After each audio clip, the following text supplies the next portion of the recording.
The gaming experience on Linux, if you game on a console, I think this is probably whenever guys on console or gals on console say, we don't want to game on PC because of the complexity. I think what you're thinking about or what you're referring to might be, Linux. Because Linux does present a layer of complexity, which you can resolve those complexities to eventually give yourself a good experience. And so at the end of the day, though, out of the box operating system, working, playing all your games, using your storefronts without any issues, you're going to find that experience on Windows. Every storefront, every game that calls itself PC, whether it be storefront or game, is designed with Windows in mind. Anywhere you look, anywhere you turn, Windows is basically where gaming is on PC. So when Xbox says they wanted to go to PC, they already have grounds, they already have a platform, they already have a market share because the games are made for Windows. Many people continue to misconstrue this reality, but you have to go and look at even Steam's market and the way they do things when they highlight a game. Even on their store, they tell you what platforms the game plays on. For instance, War Thunder here plays on Windows, Mac, and Steam. The Steam version, it's Windows. And so people think that there's this, enmity or, fighting or whatever between both of them. No, they're partners. They dwell with a symbiotic relationship or some kind of a mutualistic relationship. I won't say symbiotic, mutualistic relationship. In a sense where people now are flooding to PC, and when they look at the plethora of games that they have available or are available to them, they want the best place where they can collate everything. They also like options. And so that's why here I've been testing and battle testing Fedora and looking at different possibilities. The very first thing you have to realize about, Linux distros is in terms of hardware, there's a compatibility side to things.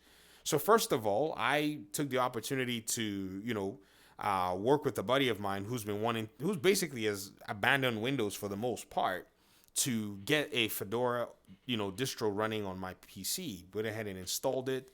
There are a lot of steps, before you have to burn an image and all the good stuff that you have to do. But there's something that's also very interesting at the end of the day, and that is the fact that you need to check some of your motherboard and, motherboard and UEFI settings and such to be able to even get the operating system to install, initially. And so once you're able to get there, you're pretty much able to go ahead and install the, distro that you want. And having tested, Bazite, which does provide you a really clean gaming experience, to be honest, I thought it might be time to go ahead and get my hands on, a full desktop-based distro to see how that's going to work. I've been recording my videos from it because people have been talking about how, Linux can do all of this stuff, which is great. PC options are quite interesting at the end of the day. I don't think this thing is letting me use my controller. Dragon Age is one of them that's like, no, you may not use your controller. You're going to have to mouse and keyboard your way through this thing. On the regular EA launcher, though, it lets me use my controller. I don't know what's going on here, but it's okay. I'm going to use a mouse and keyboard if that's the case. If that's what you say, I'm going to use it. But Dragon Age Origins, what is it? Dragon Age, what Dragon Age is playing right here? Yeah, Dragon Age, is it Dragon Age 3, the third one, this is it right here, is playing. So, are we fighting?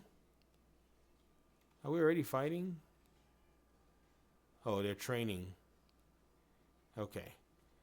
So yeah, the game plays. Seems like that's what I was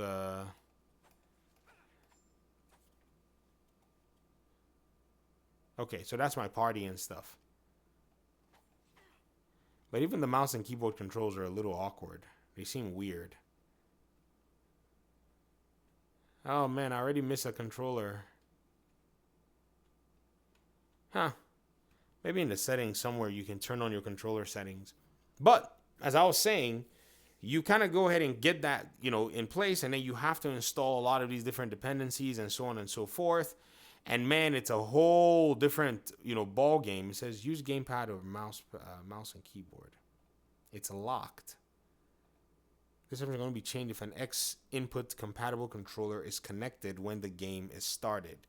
So I have to pretty much go and install some kind of a dependency that allows for me to be able to use a controller here. So again, here we go again. If you're on Windows, nonetheless, you plug that thing in and you start the game, game's gonna be happy with you right from the start.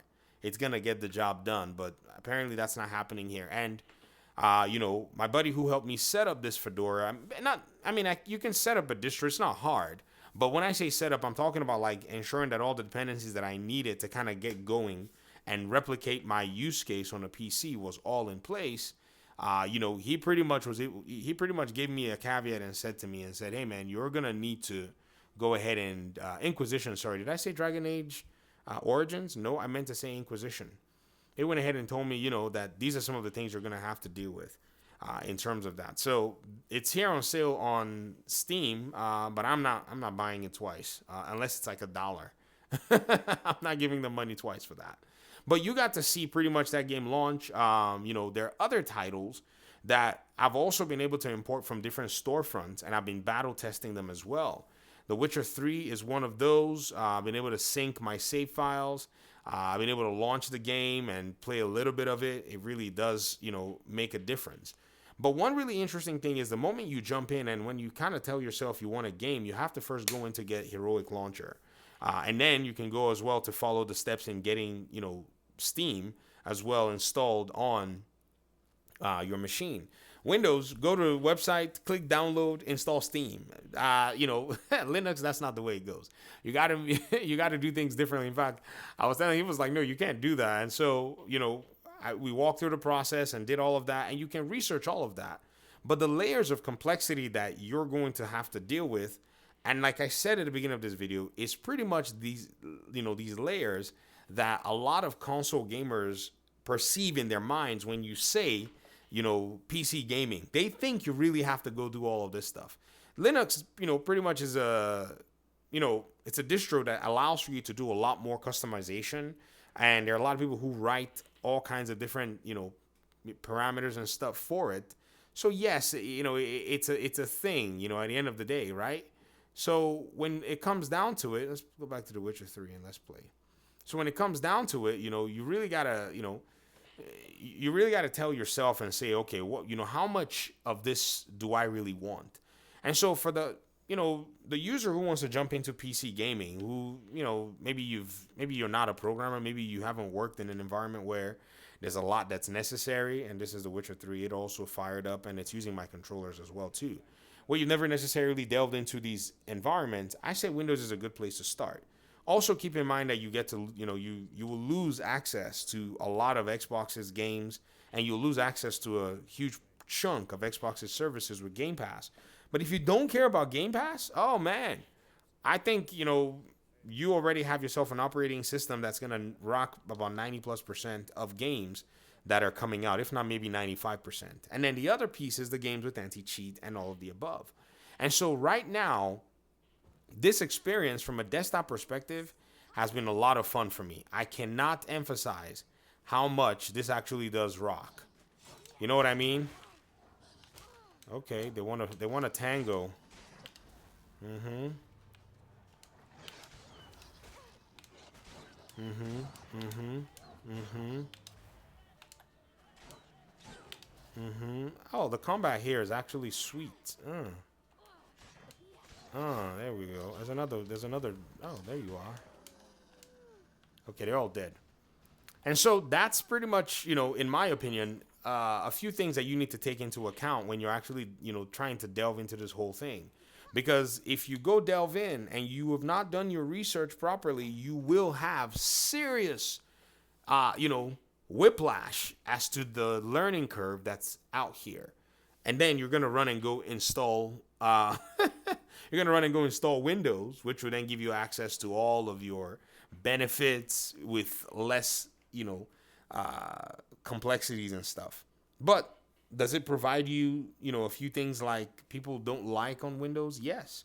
And so if you want to avoid Windows, I think Linux has a lot of distros that are ready for you to jump right into them. And with these distros and with these, with these options, I really say that this really does, change the entire game. It takes a whole different turn, when it comes down to it. As a gamer and as a user and as somebody who's exploring all these options. Okay, talk to me in the comment section. I really appreciate your time and audience, and thanks for watching the video.